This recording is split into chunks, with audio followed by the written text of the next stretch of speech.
योग साधना और कर्म साधना में क्या अंतर है? कर्म साधना जो है, हर मानव जानता है कि कर्म करना अनिवार्य होता है। क्यों? कर्म साधना से हम सब चीज को पा सकते हैं। लेकिन होता क्या है, जब भी हम लोग कोई भी काम को एक ही रूप में अगर करते रहते हैं तो हम सबों को शरीर में ऊर्जा कुछ न कुछ घटित होते रहता है। तो जब ऊर्जा कुछ न कुछ घटित होता है तो वह ऊर्जा हमें आगे चल के वर्तमान और भविष्य में परेशानी खड़ा कर देता है। जब परेशानी खड़ा कर देता है तो हम लोगों को शरीर के अंदर जैसे दर्द होना, भारीपन होना, चक्कर आना, बीपी हाई होना, लो होना, तमाम तरह की परेशानियां आने लगता है।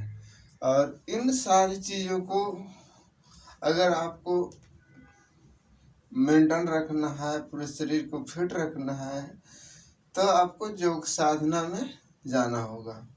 योग साधना एक ऐसी साधना है कि पूरे शरीर को, पूरी बॉडी को, पूरे आपको हर एक अंग को फिट करता है और इससे आपकी सेहत, आपका मन और आपका हर एक अंग जो है कंप्लीट रहता है।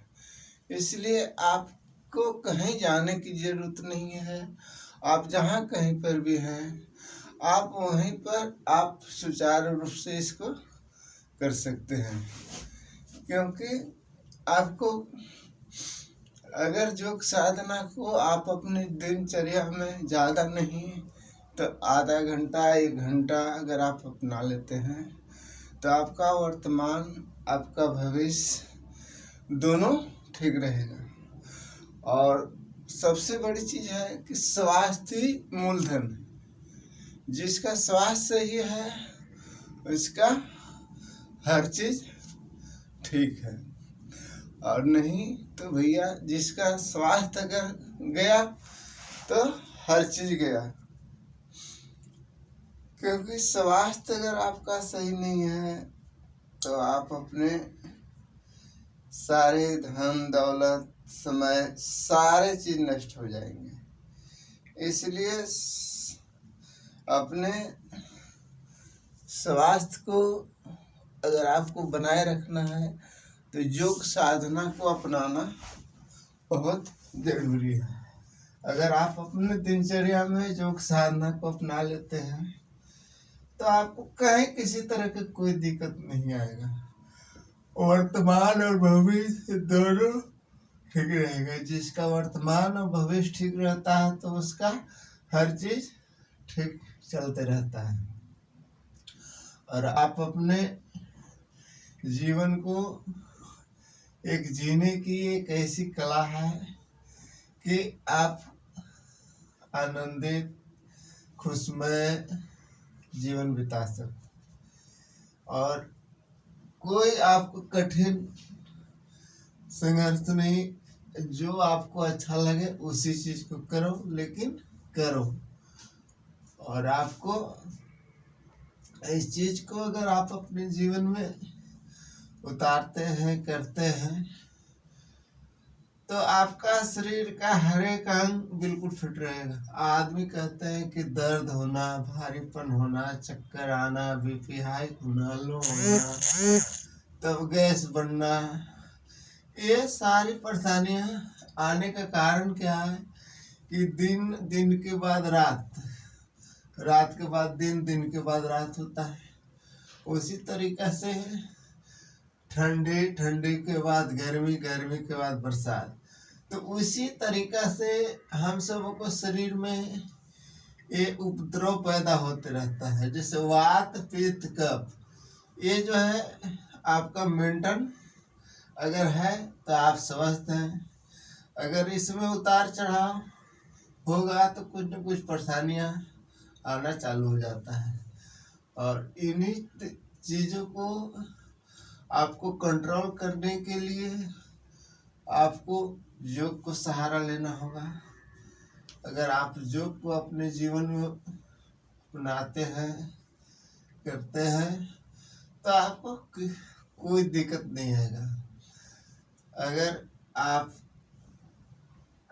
बीमार हैं तो धीरे धीरे आप अगर करें तो भी ठीक हो जाएंगे, और बीमार नहीं है तो बीमार पड़ेंगे नहीं। इसलिए आप इस चीज को जरूर अपनाएं और करें, क्योंकि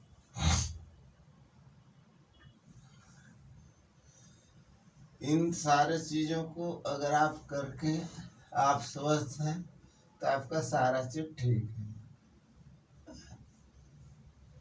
यह कोई जादू की मंत्र नहीं है, जादू की पुड़िया नहीं है कि एक दिन किया सब दिन के लिए ठीक हो गया। इसको आपको प्रतिदिन अपने दिनचर्या में करना होगा, उतारना होगा, तभी आपको यह काम करता है। इसलिए आप इस चीज को प्रतिदिन करें और अपने स्वास्थ्य को, अपने मन को बनाए रखें ठीक।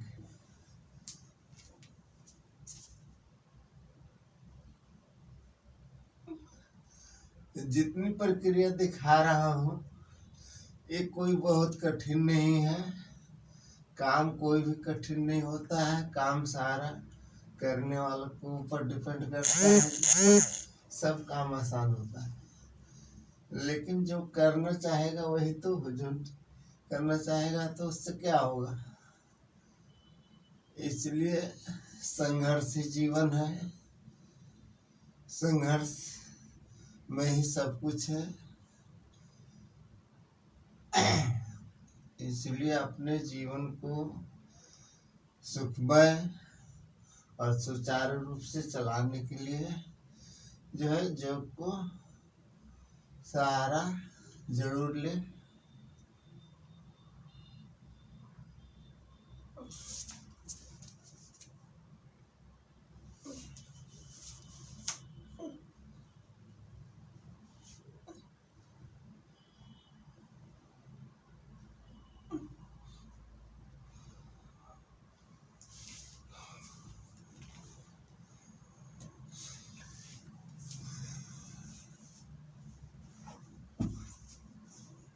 मोटापा, बीपी, शुगर, अगर आप योग को सहारा लेते हैं, करते हैं तो आपको कभी भी कोई परेशानी नहीं आएगा। लेकिन आज के मानव दवा में पे ही आश्रित है।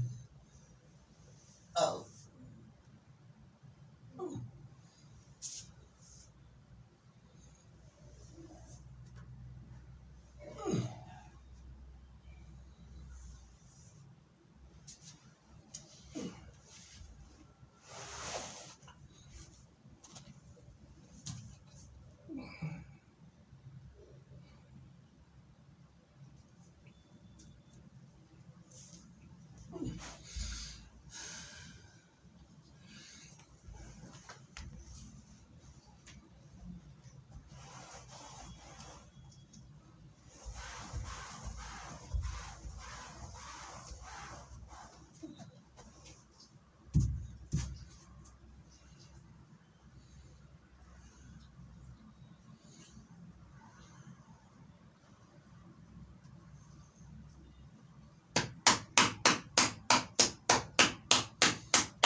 इन प्रक्रिया को अगर आप करते हैं तो सर से लेके पाँव तक, पाँव से लेके सर तक आपका जो है एनर्जी एक्टिव होता है, जिससे आँखों की रोशनी, बालों को झड़ना, इन सारी तमाम परेशानियों को धीरे धीरे दूर होने लगता है।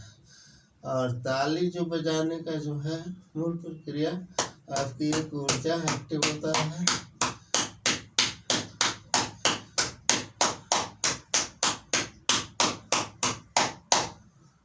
इसलिए आप सब हर प्रक्रिया को करें और जो आपको अच्छा लगे उसको करें।